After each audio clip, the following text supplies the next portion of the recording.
ভারতের অরুণাচল প্রদেশের আন্তর্জাতিক সীমান্ত সংলগ্ন আপার সুবানশিরি জেলায় চীনা সামরিক বাহিনীর অনুপ্রবেশ নিয়ে তীব্র উদ্বেগ প্রকাশ করেছে স্থানীয় নহ উপজাতি সম্প্রদায়।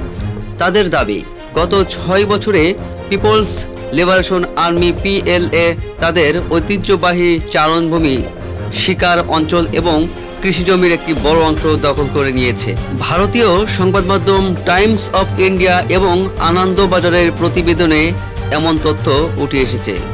সম্প্রতি আপার সুবানশিরির ডেপুটি কমিশনারের কাছে জমা দেয়া এক স্মারকলিপিতে নৌ ওয়েলফেয়ার সোসাইটি এর সভাপতি কেরু চাঁদের এই চাঞ্চল্যকর অভিযোগ তোলেন।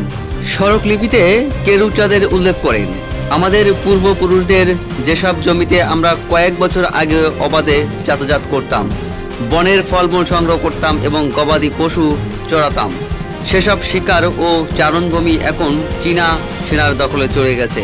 আমরা দিন দিন আমাদের মাতৃভূমি হারাচ্ছি। সংগঠনটির দাবি, আপার সুবানশিরির তাকসিং রাজস্ব সার্কেলের অধীনে থাকা অন্তত 5টি কৌশলগত স্থানে চীন তাদের নিয়ন্ত্রণ প্রতিষ্ঠা করেছে।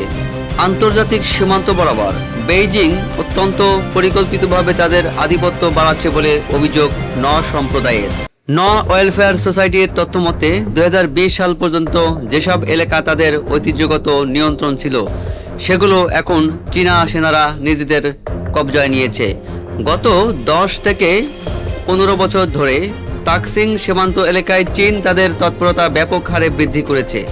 অনুপ্রবেশের শিকার প্রধান এলাকাগুলোর মধ্যে রয়েছে আসাফিলা অঞ্চলের ওয়িং, চুজারতা অঞ্চলের পানিয়ার, মারনাফা অঞ্চলের মারফান, ত্রাং লেক ও তিনদিংতাং।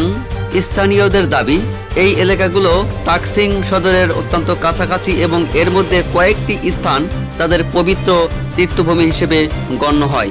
ভারতীয় সীমানার ভেতরে ঢুকে চীনা বাহিনী রাস্তাঘাট এবং স্থানীয় সামরিক ক্যাম্প তৈরি করেছে।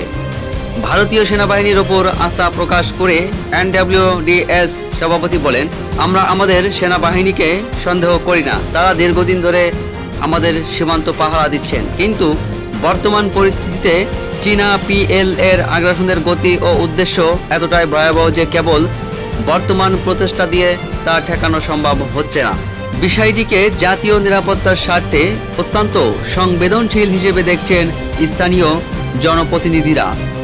নাচর বিধায়ক নাকপ নালো বলেন, যেহেতু এটি জাতীয় নিরাপত্তার বিষয়, তাই অভিযোগগুলোর সত্যতা নিশ্চিত করতে প্রশাসনের পক্ষ থেকে দ্রুত সরকারি তদন্ত ও যাচাইকরণ প্রয়োজন। তবে এই গুরুতর অভিযোগের বিষয়ে আপার সুবানশিরির ডেপুটি কমিশনার গাম্বো তাসো বা অরুণাচল প্রদেশের সরকারের কোনো শীর্ষ কর্মকর্তার আনুষ্ঠানিক বক্তব্য এখনো পাওয়া যায়নি।